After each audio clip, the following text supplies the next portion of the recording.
नमस्कार। आज हम सप्लाई चेन मैनेजमेंट का नेक्स्ट टॉपिक करेंगे। टॉपिक का नाम है मटेरियल हैंडलिंग। तो आइए समझते हैं। सबसे पहले समझते हैं व्हाट इज़ मटेरियल। जो मटेरियल है उसका बहुत ब्रॉड मीनिंग है, जिसके अंदर हम सभी टाइप के रॉ मटेरियल्स, वर्किंग प्रोग्रेस, सब असेंबलीज और फिनिश असेंबलीज की बात करते हैं। तो अब मटेरियल हैंडलिंग क्या होती है? Material handling is art and science of moving, storing, protecting, controlling material. यानी साधारण शब्दों में समझें तो जब हम राइट मटेरियल को राइट प्लेस पर, राइट टाइम में, राइट अमाउंट में और राइट सीक्वेंस में हम मूव करते हैं to minimise the production cost, that is called material handling.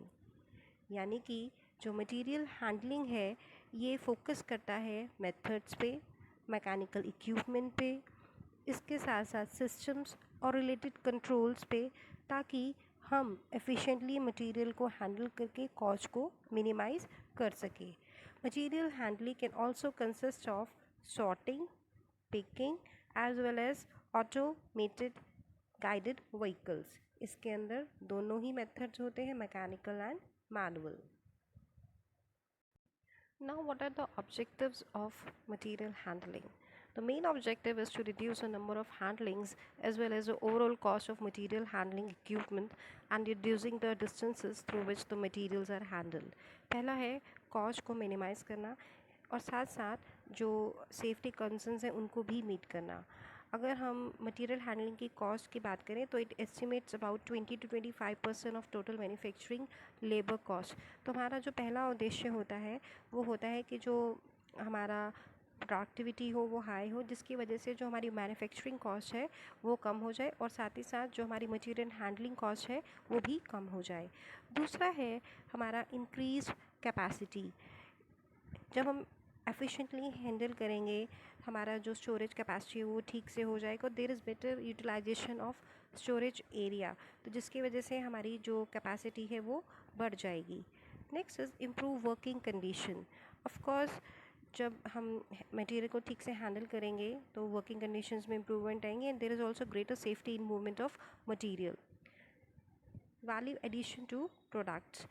देखिए, जब हमारी मटेरियल हैंडलिंग ठीक से हो जाएगी, there is a reduction in manufacturing cycle time through faster movement of material and by reducing the distance through which the materials are moved.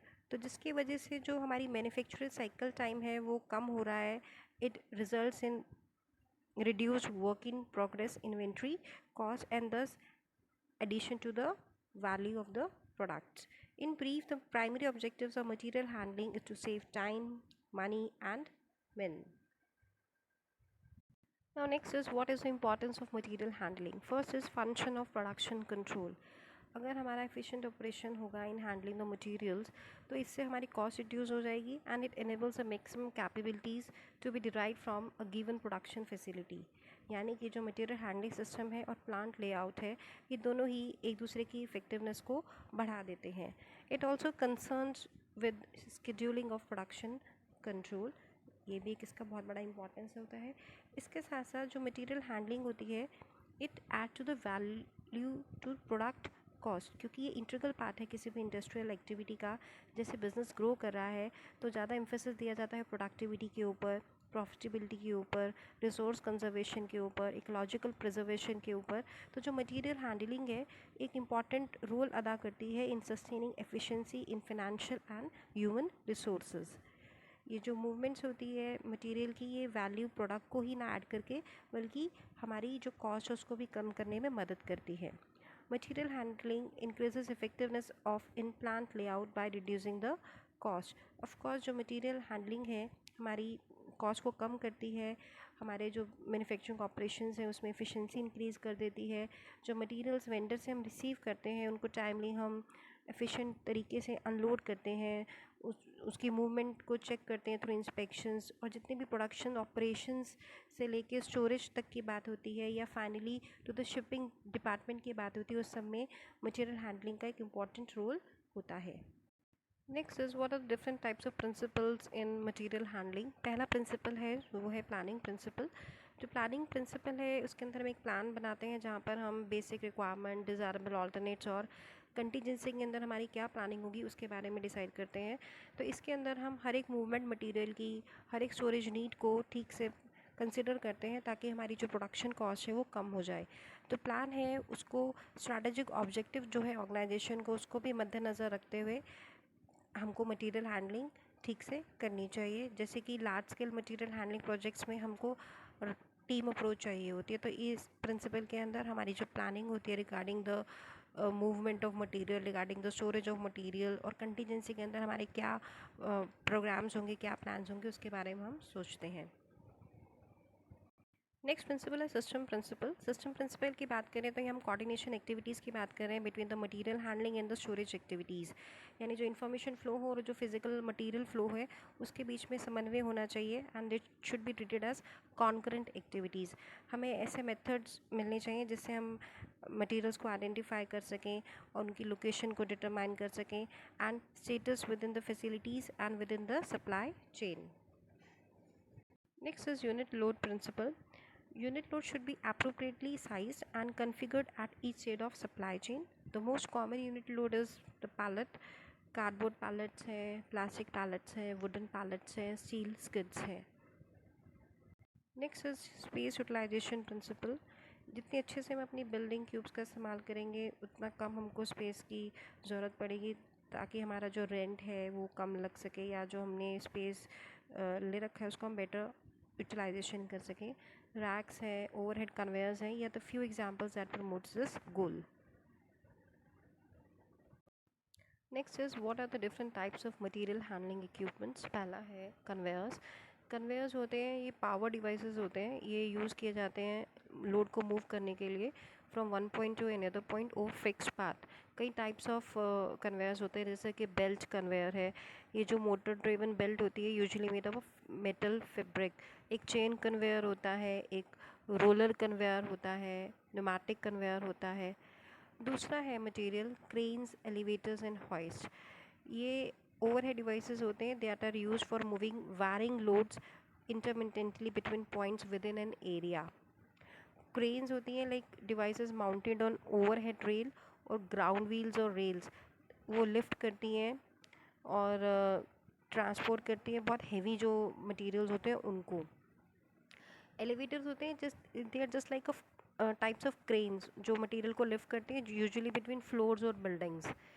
इसके बाद hoist होते हैं, ये हॉरिजेंटली और वर्टिकली मूव करते हैं, may be in air, electric horse और chain horse. Next है इंडस्ट्रियल ट्रक्स जो कि इलेक्ट्रिक हो सकते हैं, डीजल हो सकते हैं, गैस पावर्ड हो सकते हैं।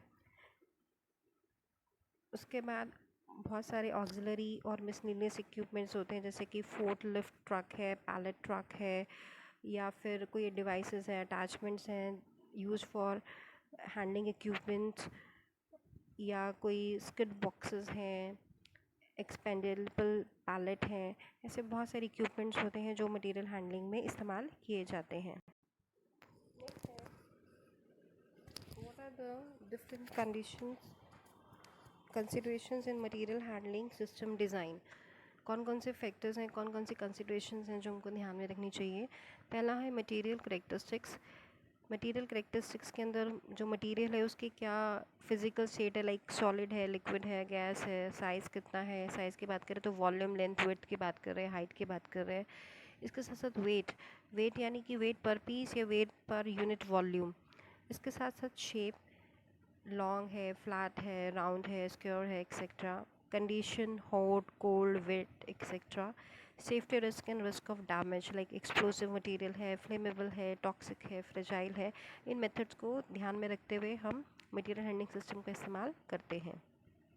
नेक्स्ट फैक्टर है, इसके अंदर हम फ्लो रेट, रूटिंग और स्केड्यूलिंग की बात करते हैं।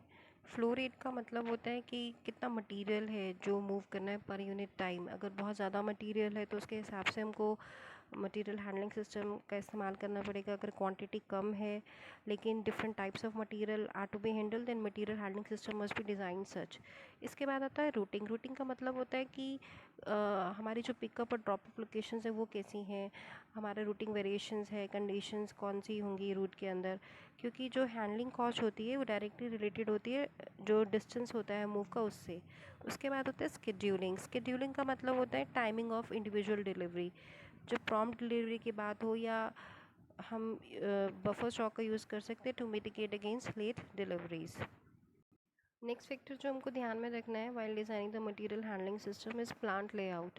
इसके अंदर अगर हमारा प्रोसेस लेआउट है तो हम हैंड ट्रक्स या फॉकलिफ्ट ट्रक्स का इस्तेमाल कर सकते हैं।